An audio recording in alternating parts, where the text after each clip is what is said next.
13 वेगवेगळ्या ठिकाणांवर ईडीनं छापेमारी केली आहे। त्या संदर्भातली सुरुवातीला महत्त्वाची बातमी। अंबावाडी येथील बिल्डर विवेक तिवारी यांच्या घरावर ईडीनं छापा टाकला। तसंच संतोष भवन इथं सीताराम गुप्ता याच्या घर आणि कार्यालयावर देखील छापेमारी करण्यात आली आहे। सीताराम गुप्ता याच्या घरावर 41 अनधिकृत इमारती तोडल्यानंतर कारवाई झाली होती।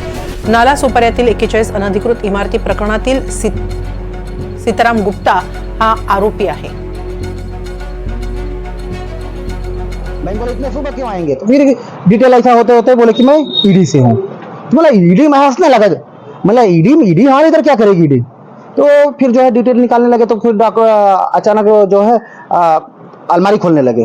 अलमारी खोलने मतलब झड़ती लेने लगे।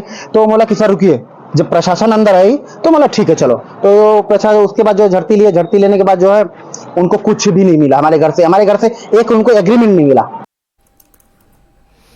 या संदर्भात अधिक माहिती घेऊया आमचे प्रतिनिधी मनोज सातवी यांच्याकडून। मनोज, काय चाललंय नालासोपाऱ्यात?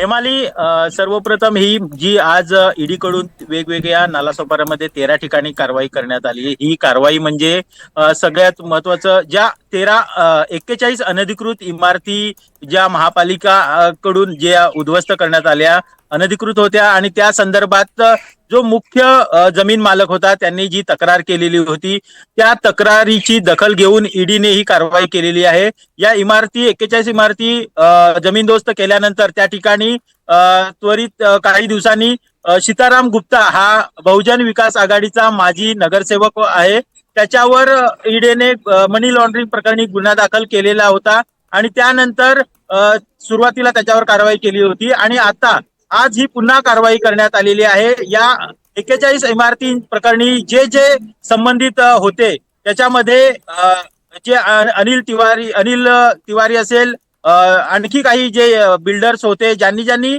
या 41 इमारतींच्या व्यवहारामध्ये सहभाग ज्यांचा होता, यामध्ये आताच माहिती मिळाल्याप्रमाणे महापालिकेचे काही अधिकारी देखील आहेत, यांची देखील चौकशी होणार आहे किंवा चौकशी सुरू देखील असेल।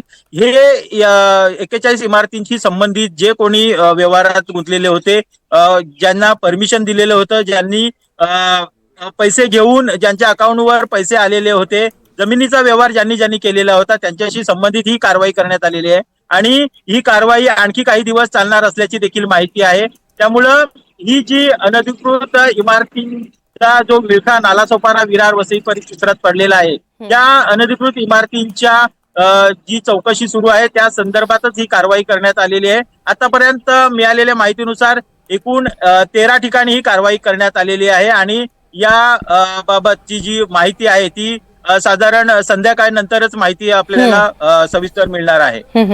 नक्की मनोज, धन्यवाद आपण दिलेल्या या सविस्तर माहितीबद्दल।